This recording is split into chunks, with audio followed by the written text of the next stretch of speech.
Bonjour à tous les membres, on est en petit comité ici, j'espère que vous allez bien et on va discuter du co-main event de la RES 17 entre l'ancien challenger Mustafa Eida et l'invaincu prospect Aboubakar Younousof pour la ceinture intérim Bantamweight, donc ta division. Brian, tu vas toujours bien? Oui, toujours bien. Aldric, tu vas toujours bien? Impec. Moi, je trouve ça toujours plus cool, les vidéos exclusivement réservées aux membres. C'est plus chill, il y a moins de pression, on sait qui nous regarde. Voilà. Donc, j'en profite. Merci à tous de nous soutenir et j'espère que ce genre de petites vidéos exclusives vous plaît. Alors là, c'est sur un événement un peu local, mais on partait du principe que on est dans la francophonie et donc cette carte intéressera beaucoup de monde.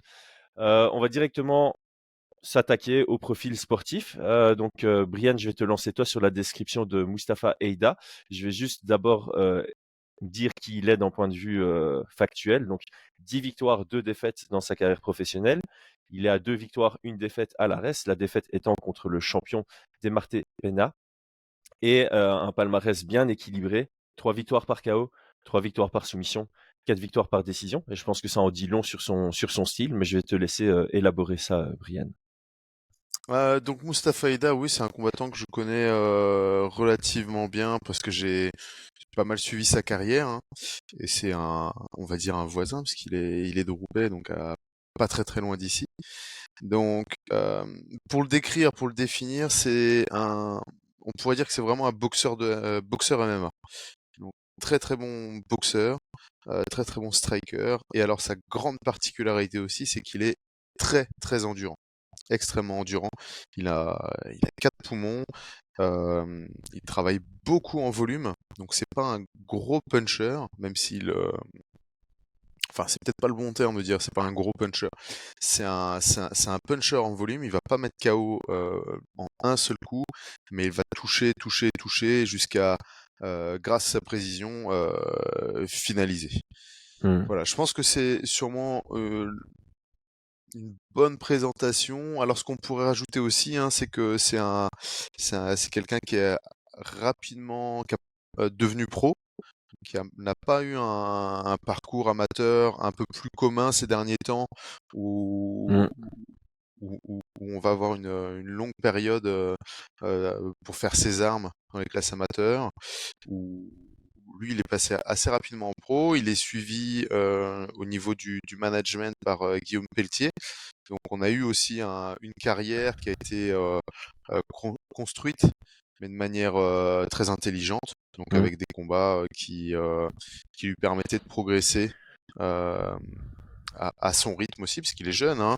Il est jeune malgré le nombre de combats. Et, et voilà. Et alors, ce revers dont tu parles, c'est comment on pourrait dire ça? Pour moi, c'est pas un combat qui doit absolument euh, nous faire dire que c'est une erreur. Il y a eu deux erreurs de parcours entre guillemets. Enfin, c'est pas des erreurs de parcours. Il y en a un où on se dit qu'il a perdu contre Demarte Pena et on était un peu influencé parce que Pena a perdu contre Taylor Lapillus de manière très convaincante. Ouais, mais Pena, il est énorme, hein, ce combattant, il est très fort. Hein. Voilà. Et, Hmm. et, et quand il a perdu contre Demarte Pena, on va dire que la hype elle est un peu retombée, alors que le combat a été très très engagé, que Pena est très très fort, Hmm. qu'il a un niveau, il pourrait signer à l'UFC, il aurait le niveau Il devrait d'un même. combattant UFC. Il devrait être à l'UFC, ouais, je pense que c'est ça. Donc, il a fait une décision contre Demarte Pena, et alors il y a eu une défaite un peu plus loin contre un journeyman, on va appeler ça comme ça, hein, contre un Brésilien qui combat pour combattre. Euh, Ah, je vois que c'est une décision, je pensais que c'était pris Non, non, c'est hyper à la décision. C'est au 100% fight. C'est en combien de rounds ça? Et ça aussi, hein, je pense que c'est une petite erreur de parcours.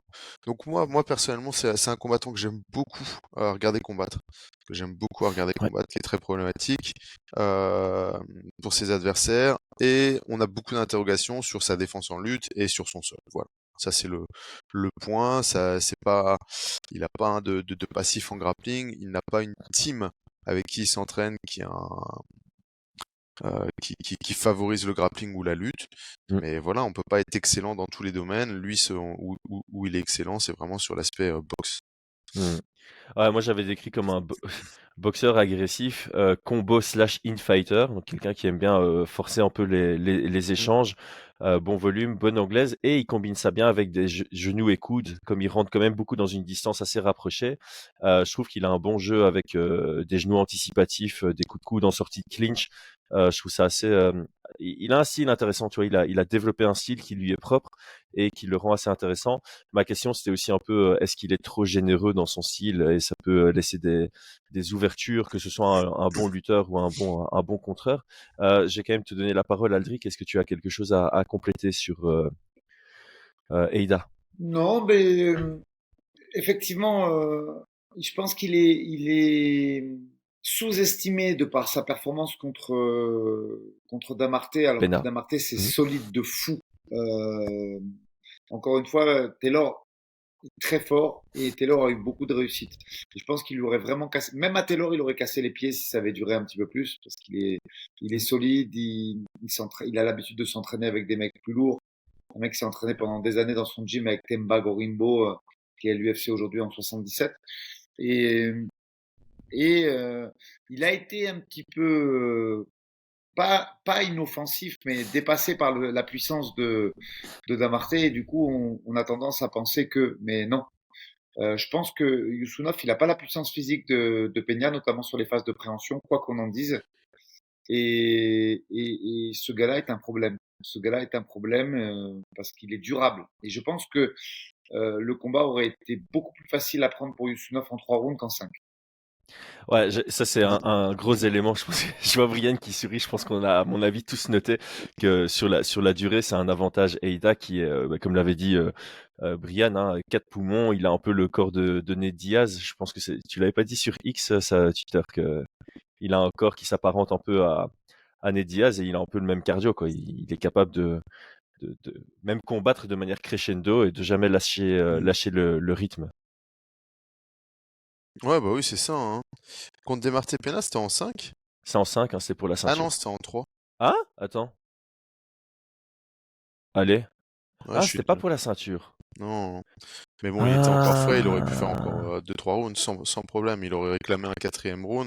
Et c'est vrai qu'en 5, je pense qu'il aurait pu battre Demarté Pena, hein, clairement. Après, Ben oui, oui, oui, oui, oui. En plus, c'est ouais, pas la c'est vrai même que j'ai approche. commenté ce combat. Oui, alors Ouais. physiquement, c'est vrai que. Mais il a vraiment un. Moi, je l'ai croisé il y a pas très longtemps. Et c'est pas un petit 61, hein. Il a pris en maturité physique depuis. Donc, autant avant, je pense qu'il était relativement léger en tant que 61. Autant, je pense qu'il a repris un petit peu. Et il a un physique où je pense qu'il a des bonnes jambes, assez lourdes, et un haut du corps relativement fin et très très endurant, ce qui est une particularité qu'on voit chez les boxeurs, hein. Les boxeurs de volume comme ça, ils ont des petits pectoraux pour pas que ça gêne. Et puis, ils ont des triceps très très endurants, un dos très endurant pour pouvoir envoyer autant de frappes. Ça, tu l'as dit, que il est. Je pense, c'est pas, j'ai pas l'impression qu'il est généreux en soi. C'est pas une question d'être généreux, c'est vraiment une question qu'il veut par son travail de pression, parce qu'il met de la pression, mais il a des retraits de buste, il est capable de désengager. Ce qu'il veut, c'est comme tu disais, créer l'échange, mais pas juste. Il veut pas juste créer l'échange, il veut que tu viennes dans son domaine. Il veut que tu Hmm. viennes boxer avec lui dans du volume. Et donc, il envoie, pap, pap, pap, il envoie, pap, pap. Même si tu le touches fort, il va reprendre ce rythme-là. Et une fois qu'il t'a mis dans son rythme, pour moi, c'est là où le danger vient complètement, parce que c'est là où il excelle. Donc, Hmm. ça, c'est vraiment, en tout cas, dans sa manière de travailler, c'est vraiment son jeu. Comme tu disais, il y a ses genoux. Il y a ses genoux qui sont extrêmement dangereux, qui arrive. Il les arme très très peu, hein. Donc il est là en train de boxer, et puis en une fois, alors qu'il y a un genou qui apparaît, si ça touche, bah ça fait mal. Mais en tant que combattant, si tu te dis je vais descendre dans les jambes, et que une fois de temps en temps il y a un genou qui t'apparaît devant tes yeux, ça fait flipper. Ouais, Et son buste ne bouge quasi pas, hein, sur les genoux. Il est là en train de boxer, et le genou remonte, ouais. redescend, et c'est assez paniquant. Mais ça fait, stressant. ça fait presque penser au low kick de Alex Pereira, tu vois. C'est pas du tout télégraphé. C'est une technique où Ouais, normalement tu as un vrai mouvement de corps et là c'est juste le membre nécessaire qui bouge dans la direction nécessaire ouais. avec la puissance nécessaire et c'est assez particulier parce que généralement tu te dis si je veux mettre un coup de genou percutant ou si je veux mettre un low kick percutant, ben je dois bouger tout mon corps et en fait que ce soit Pereira ou Eda, ils ont cette capacité à générer pas mal de puissance sans pour autant avoir un mouvement général de toute une chaîne musculaire. Euh, Ouais, vas-y Brian, je vois que tu veux encore. Et j'allais dire, il y a un autre truc aussi où qu'on pourrait pas lui reprocher, mais c'est que il est pas toujours en train de cadrer en fait, Non, Mustapha Aida. il suit Il, beaucoup, ouais. il suit beaucoup. Alors ça pourrait être entre guillemets un défaut, mais je trouve que dans son style, comme il est en train de chasser tout le temps, on a un adversaire qui est toujours en train de reculer, essayer de se retrouver une place pour pouvoir frapper. Et ce chemin, en fait, bah, ça correspond aussi au style un peu endurant où on a l'impression qu'il est en train de faire, pas un footing, mais en train de courir, quoi. Ouais. Courir, courir, courir, courir. Et ça fait partie aussi de son jeu. Ça fait partie aussi des choses qui sont intéressantes, tu vois, pour lui. Si vous avez, si vous voyez un combat de Mustapha Aida, un prochain, avec un adversaire qui rentre dans ce jeu-là, à vouloir être toujours en train de fuir et reculer, toujours en train de fuir, s'arrêter pour essayer de frapper et reculer, vous savez qu'il a été hameçonné, on va dire. C'est ça, le mauvais combat pour Mustafa Aida serait une version bantamweight de William Gummis, par exemple. Ce serait un combat compliqué pour lui. Ouais, je pense, ouais. Ouais. Passons à Abou Younoussov. On n'a pas grand-chose sur lui. 3 victoires, 0 défaites. En amateur, 4 victoires, 0 défaites. Il est à 2-0 à l'ARES, 2 victoires par soumission relativement expéditive, 1 victoire par décision. J'ai quand même notifié un truc. Sa première victoire à l'ARES contre Tom Wright. Tom Wright a combattu au Cage Warriors samedi. J'ai Ouais. commenté, ouais, j'ai commenté. Incroyable, hein, le mec. Très très fort, hein, le Tom Wright. Ouh, il a gagné contre Queen, qui était aussi un Mhm. prospect local. Donc, c'est pas une petite victoire que Abou Younoussov a marqué contre Tom Wright. Comment est-ce que tu le définirais, toi, Aldric? Ben, tu me coupes l'herbe sous le pied. Il y a un contraste énorme entre le combat qu'il fait contre Amido au HFC, où c'est euh, pas très organisé, peu précis au niveau des contrôles. Euh, c'est pas que c'est pas bon, je veux surtout pas lui manquer de respect, hein, mais le combat au HFC, la lutte et la puissance physique sont indéniables, mais c'est pas intelligent dans le fight IQ, les contrôles sont pas bons. Amido fait beaucoup d'erreurs sur lesquelles il capitalise pas. Donc tu regardes ce combat, il te marque pas plus que ça en tant qu'analyste et en tant qu'expert entre guillemets de ce sport. Et effectivement, si tu regardes les 2 minutes qu'il a passé dans la cage d'Ares, je suis plus impressionné moi par le premier combat contre Tom Wright que contre Luke Neal. Euh, Mhm. Pourquoi?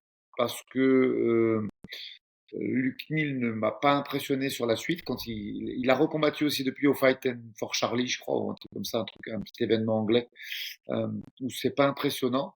Par contre, j'allais dire, Fight for Charity. ouais, un truc comme ça, ouais. Par contre, effectivement, Tom Wright, c'est fort. Alors c'est vrai que il a extrêmement de réussite, mais j'avais envie d'en parler de ça. Aujourd'hui, ce qui fait la, la performance de Benoît Saint-Denis, c'est là aussi. Il doute pas, il Mhm. fait des choses dangereuses parce qu'il est en confiance et qu'il y croit. On va pas s'étendre sur Benoît, les gens l'ont vu, mais il a cette guillotine qui tente en début de combat. C'est normalement pas ce qu'il faut pas faire c'est ce qu'il faut pas faire normalement dans le grand livre du MMA. Pareil pour le scramble, il est hyper dangereux son scramble où il donne la guillotine, mais ça marche parce qu'il est méga en confiance. Et je pense que c'est un paramètre qu'il faut prendre en compte pour Youssounoff.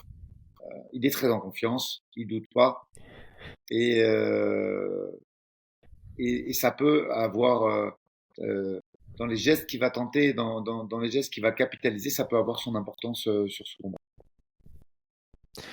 Je vais juste, maintenant qu'on a un petit comité, quand même te corriger, parce que tu dis toujours Youssounov, c'est Younoussov. Et étant donné que ton...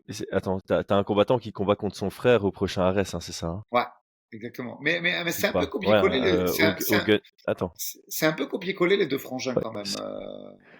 C'est la même chose en termes de ouais, discipline, mais mais c'est pas facile. je te corrige juste pour pas que ça fasse genre trash talk, tu vois? Que ça fasse, j'écorche ton nom exprès, Non, non, non, non. dans le Moi, cadre du trash talk, tu vois? j'ai beaucoup de respect pour les deux.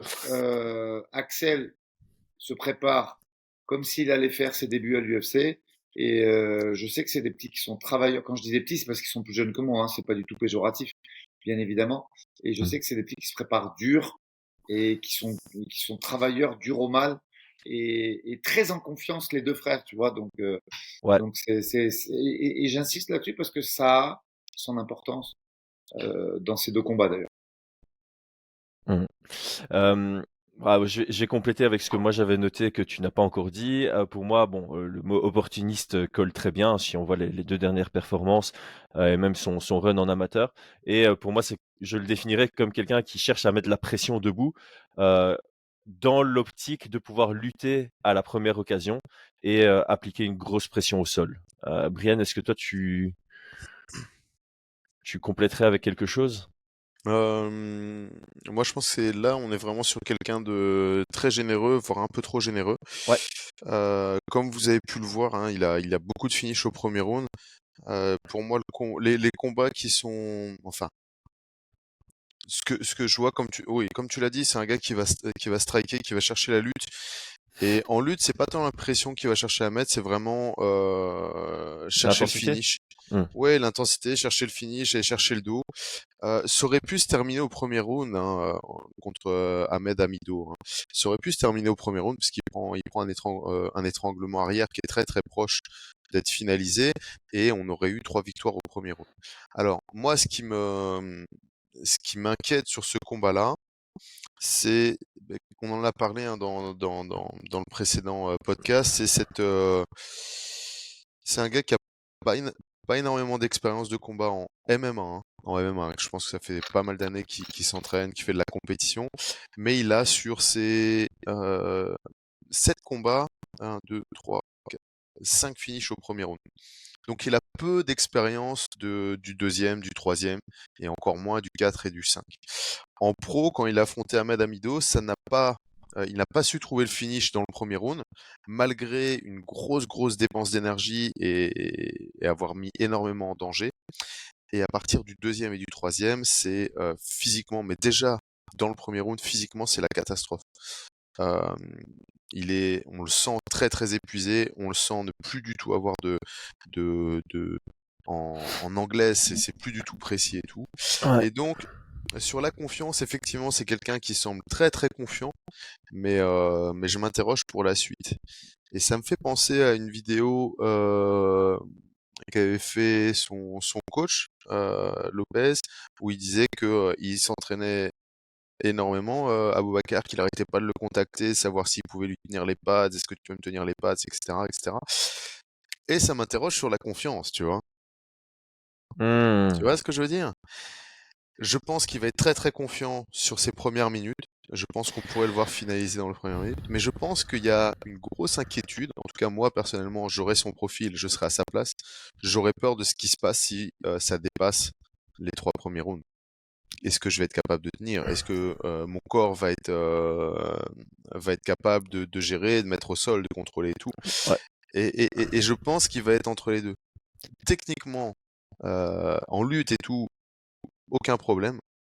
Ça se faisait en un seul round. Je pense que là, il irait ultra confiant. On le verrait tous l'emporter en, Ouais. en 5 minutes en grappling, par exemple, hein, 5 minutes de grappling.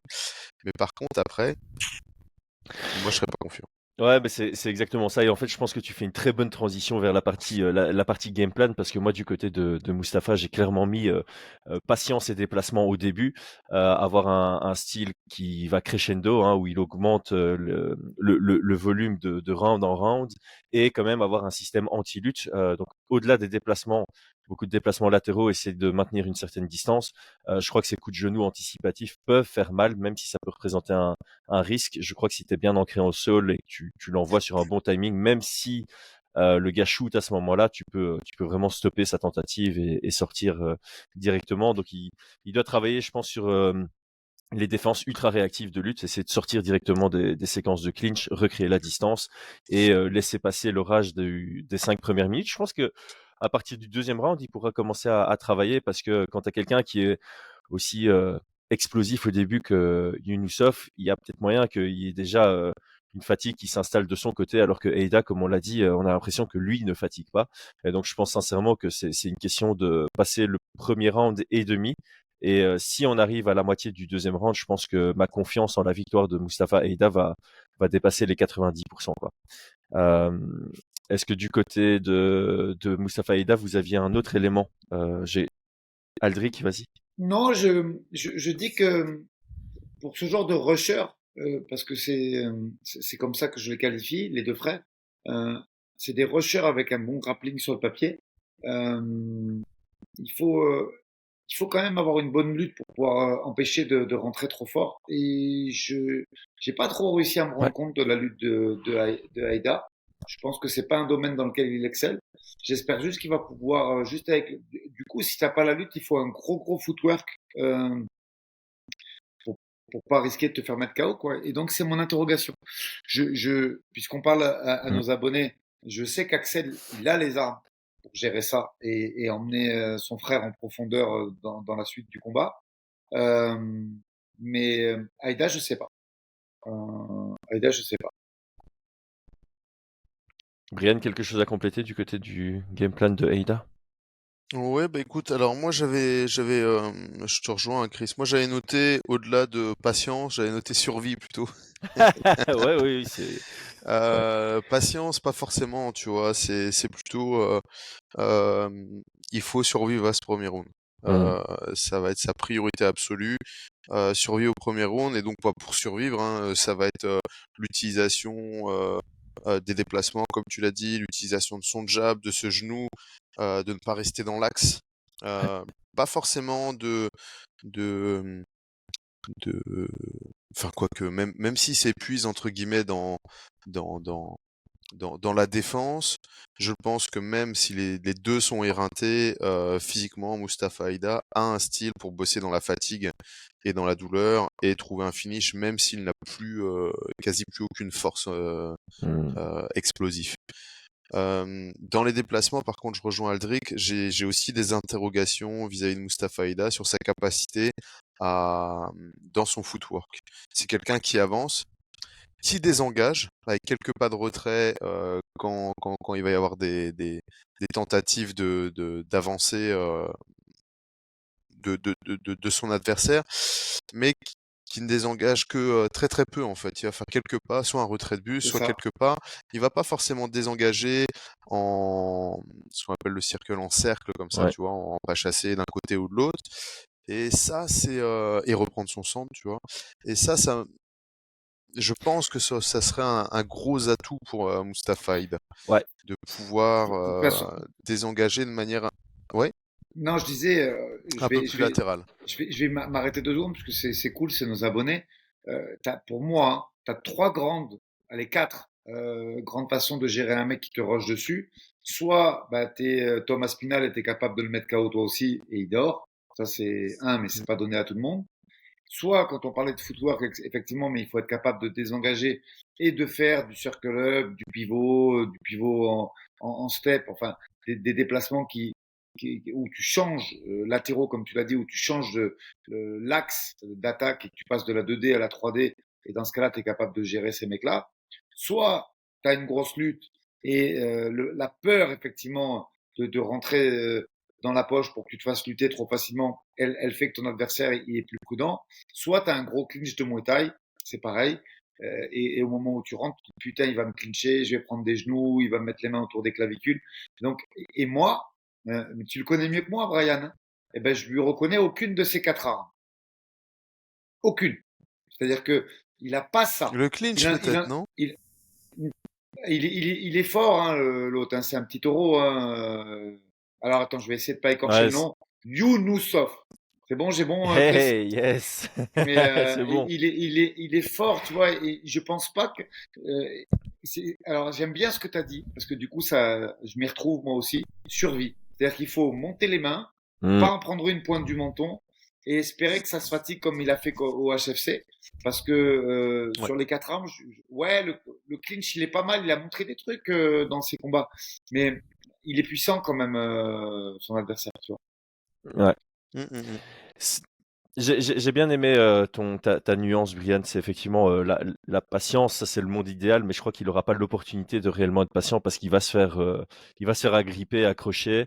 Et donc il y a cette, ouais, cette idéologie de survie qui revient avec une survie peut-être économe même, en mode Mm. c'est lui qui doit se fatiguer et moi justement je vais conserver mon énergie. Du côté de Yunusov, moi j'avais pas noté grand-chose. Je pense qu'il doit laisser zéro espace, faire comme d'habitude, mais peut-être utiliser plus de feintes pour provoquer une réaction et plutôt shooter sur la réaction. Parce que je crois que s'il shoot, comme il l'a peut-être fait dans ses derniers combats, il shoot de très loin face à des gens qui sont incapables de contrer son entrée. Et je crois que là, il y a des uppercuts ou des genoux qui peuvent venir le percuter en contre. Et je ne serais pas surpris sur sa première tentative d'amener au sol qu'il se fasse connecter, quoi. Donc je pense il doit peut-être être un tout petit peu plus réfléchi dans sa manière de casser sa distance, notamment en utilisant des feintes pour un peu voir comment réagit Eida sur un changement de niveau, ce genre de choses, et peut-être attendre la réaction et attaquer sur la réaction. S'il y a un crochet qui vient, il y a une petite exposition du dos. S'il y a un genou qui sort, attaquer au moment où le genou, enfin la jambe se redépose au sol. C'est vraiment une question de tempo, quoi. Feinter et attaquer juste après la feinte, le temps que la réaction ne soit plus dangereuse, en fait. Moi, c'est ça que j'avais noté. Et alors, effectivement, moi, je pense pas que sur le peu de temps le peu de temps, je pense pas que entre son dernier combat et maintenant, il sera capable de travailler son cardio et sa gestion d'énergie de sorte à prendre 3 rounds sur un 5 rounds contre Eida. Donc je pense qu'il doit jouer la carte du finish rapide, quitte à être trop fatigué sur la fin et se faire finaliser lui à partir du troisième round. Et ben justement, on y vient. Dernier truc très important sur ces deux frères qui ont quand même fait beaucoup de compètes de grappling, qui ont la réputation d'avoir un très bon grappling. Qu'est-ce que vous en pensez, vous? Là, c'est moi qui vous pose un peu les questions. Est-ce que vous pensez que s'il y a changement de niveau et combat au sol, Aïda a les armes pour pas se faire finir au sol par Younusov? C'est une colle, ça. Ces deux défaites, c'est par décision, notamment contre Demarté Pena. Mais je vois que Brian était très réactif, donc je vais te laisser répondre avant moi. Sur du grappling classique, je pense que Aïda va réussir à survivre. Je pense que c'est- enfin, comment dire ça? À un moment donné, quand c'est pas trop ton domaine, le grappling, c'est souvent tu vas te retrouver en défensif. Tu vois? Je pense qu'il a quand même fait dans son camp, travaillé avec des grappleurs, des très bons grappleurs. Et la réalité, c'est qu'il a dû travailler en étant, en survivant, avec des mecs un peu plus lourds, avec des mecs un peu plus, beaucoup plus techniques que lui. Et donc, ça veut dire qu'il va arriver avec une compétence beaucoup plus importante dans la défense. Hmm. Donc je le vois être capable de survivre dans du grappling classique. Et je vais vous expliquer pourquoi, pour en venir un petit peu sur le game plan d'Abou. Sur du grappling classique, étranglement arrière, étranglement de bras, je le vois être capable de bien défendre, bien survivre, réussir à replacer sa tête et tout, même s'il a le dos qui a été pris, de pouvoir attendre la fin du round. Euh, je pense qu'il attendra la fin du round. Je pense qu'il va pas rusher à vouloir se relever rapidement, à vouloir absolument gagner un moment ou gagner un round. Je pense qu'il se dira, c'est pas grave, je perds le 1, je perds le 2, c'est pas grave, je perds excusez-moi, le 3, c'est pas grave, j'aurai encore le 4 et le 5 pour le terminer. Donc je le Hmm. vois pas comme ça. Par contre, je pense que Abou a tout intérêt à venir, mettre au sol et faire du grappling MMA Ouais. pour gagner. Donc, ce que j'entends par du grappling MMA, c'est ce qu'on appelle du riding. Ça veut dire contrôler soit du leg riding sur la jambe, sur le dos, chercher les frappes, chercher les frappes, chercher les coudes, les frappes au coude, dans la tête. Parce qu'un mec qui se fait sonner, il se fait sonner, hein, tout simplement. Et s'il prend ce dos, j'irais plutôt sur, c'est un peu sale, quoi, mais plutôt du neck trunk, tu vois. D'aller chercher au niveau du menton. On n'a pas, voilà, Mustapha Eda, je pense pas qu'il a un énorme coup et qu'il ait une défense. Il va vouloir tourner sa tête et aller chercher une torsion de nuque ou ce genre de truc un petit peu cracra, tu vois. Hmm. Donc je le verrais plus là-dessus. Je pense pas. En plus, il est fin, donc toutes les les soumissions classiques, triangle, bras-tête, etc., je pense que ça va être compliqué. Mustafa Aida va réussir à bouger, euh, pas se faire étrangler aussi facilement, tu vois. Ouais. Donc j'irai vraiment là-dessus, quoi. J'irai pas sur du classique grappling. Bah, je suis totalement d'accord avec toi. C'est beaucoup plus difficile de finaliser quelqu'un qui a pour objectif de juste laisser passer le round et de Mmh. survivre que quelqu'un qui va chercher à se relever et qui va du coup laisser des portes ouvertes dans les transitions. Euh, Est-ce qu'on passe au prono préférence ou il y a encore quelque chose à dire d'un point de Non, vue c'est bon. stratégique? Brian, t'as plus rien sur... Non, moi c'est OK. Ok, let's go. Prono et ouais, en fait, on n'avait pas fait les préférences sur Baki, mais bon, je pense que voilà, c'est assez logique quand c'est du local contre du non On va pas les local. faire maintenant, si? Non, non, on va pas les faire maintenant. C'est juste pour vous, les membres, nos préférences. Non, je pense que bon, on est tous un Ouais, peu tout le monde a supporters compris du qu'on MMA voudrait que ce soit français, donc Baké qui gagne, bien sûr. Ouais, bien sûr. voilà. Mais là, par contre, c'est plus compliqué parce que Ouais. Mais alors sur attends, un combat comme là, ça. là, c'est que nos membres là, alors qui écoutent. Ok, ok. Je Ouais, leur mais donne attends, parce que ici. Vas-y, quoi? vas-y, Non, vas-y, non, Adric, va dans le fond de ta pensée.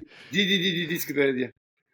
Non, mais de toute façon, si tu dis quelque chose que je veux couper, je le couperai au montage. Non, J'ai ce contrôle-là. si c'est que nos membres qui écoutent, je vais quand même leur donner un petit croustille. Euh, j'ai Ah, participé au ça peut game sortir, plan. hein. J'ai participé au game plan de Bison. Il y a peut-être un membre qui va enregistrer ça et le balancer sur C'est pas Twitter, grave. hein. C'est pas grave. Tu as pris un risque. Du coup, Euh, revenons à nos moutons. Parce que ouais. je le savais, tu vois, mais je voulais pas le dire dans la vidéo non plus Bah, parce que, si tu veux le couper, tu le voilà, coupes. c'est... Après, Non, non, non, non, non. non, bah, j'ai pas trahi un secret de Polichinelle. Pour mes Non. préférences, moi j'aimerais bien que ce combat dure. Et parce que j'ai envie de voir juste, hein, là c'est le passionné Mhm. qui parle. C'est pour ça que je m'interrogeais sur les armes. J'aimerais bien qu'il emmène au deuxième ou au troisième, qu'on puisse avoir quelque chose de disputé. Puis ils sont rigolos ces petits du Nord. Moi je les aime bien. Ils sont fort sympathiques. Après, pour être totalement honnête, allez, j'aimerais que, comme je sais que son frère va pas prendre la ceinture, ben, c'est pas mal s'il prend celle-là, quoi. Ok, pas mal, pas mal, pas mal, pas mal. Bien joué. Moi, je te rejoins à 200% sur En fait, moi, ce que j'aimerais bien, vraiment, c'est un 10-8 dans le premier round pour Yunusov et voir comment ça réagit à partir du deuxième. Et j'avoue que ma préférence, ce serait justement ouais, un truc avec un début compliqué pour Eida, et puis qui revient dans le combat et qu'il aille finaliser peut-être Ouais, ouais. dans le troisième ou quatrième, et qu'on ait des réponses justement sur à quoi ressemble un Yunusov qui passe le premier round, un premier round intensif, voir s'il a travaillé sur son cardio, sur sa gestion, sur sa capacité à combattre dans la fatigue face à quelqu'un de moins fatigué. C'est toutes des réponses que j'aimerais avoir. En termes de pronostic, c'est vraiment compliqué parce que je vois un Yunusov capable de finaliser dans la première reprise, au même titre que je vois un Eida capable de finaliser plus tard dans le combat. J'avoue que j'ai quand même du mal à avoir une décision.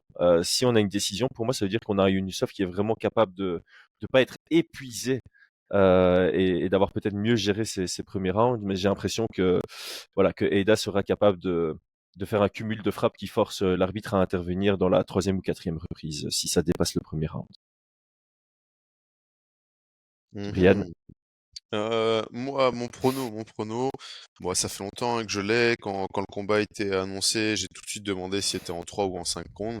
Quand on m'a dit que c'était en 5 rounds, j'ai dit, ouais, je vois Mustafa Aida l'emporter, troisième ou quatrième round. C'est ce que j'avais dit à l'époque, hein, parce que le combat, il a été reporté, puis reporté et encore reporté. Mais dans mes préférences, ah, j'aimerais être surpris en fait. J'aimerais vraiment être surpris sur ce combat-là. Donc j'aimerais par exemple très bien avoir un Abou qui a modifié certaines choses, s'il gagne au premier round, je serais pas étonné, tu vois. Je pense qu'il a moyen et je serais pas étonné. J'aurais encore plein d'interrogations derrière. Euh, voilà, c'est bien. Si Mustafa Aida gagne dans les derniers rounds, je serais pas étonné non plus. Donc voilà. Par contre, si ça s'inverse, tu vois, si Ouais, si Abou il va travailler complètement différemment, plus stratégique, et qu'il l'emporte dans le troisième ou deuxième round, de manière un peu plus contrôlée. Voilà, ça me plairait beaucoup hein, pour la suite. Ça me plaît aussi. Ouais, et de la même manière, si Mustapha Haïda arrive et qu'il met un genou sauté d'entrée de jeu et qu'il gagne KO dans les 10 secondes, ça me plairait aussi, tu vois. Ouais. J'en sais rien. Enfin, donc dans mes préférences d'office, j'ai envie d'être surpris, d'avoir un petit peu tort sur les pronos d'office, tu vois. C'est ça qui est cool sur les combats franco-français, c'est que ta préférence est vraiment uniquement sur ce qui se passe dans le combat. T'as pas spécialement une préférence sur qui gagne, mais sur comment le combat est remporté. Je suis d'accord avec toi. Je pense que c'est une bonne manière de le résumer. Eh ben, on est à la fin du podcast. La grande joie, c'est que je ne dois pas dire abonnez-vous, etc. Parce que tout le monde l'est, tout le monde est même plus que abonné et tout le monde est membre. Donc, merci à tous. J'espère que l'épisode vous a plu. Aldric, Brian, comme d'habitude, merci et à très vite. Salut, Ciao passez tout une le bonne monde. journée.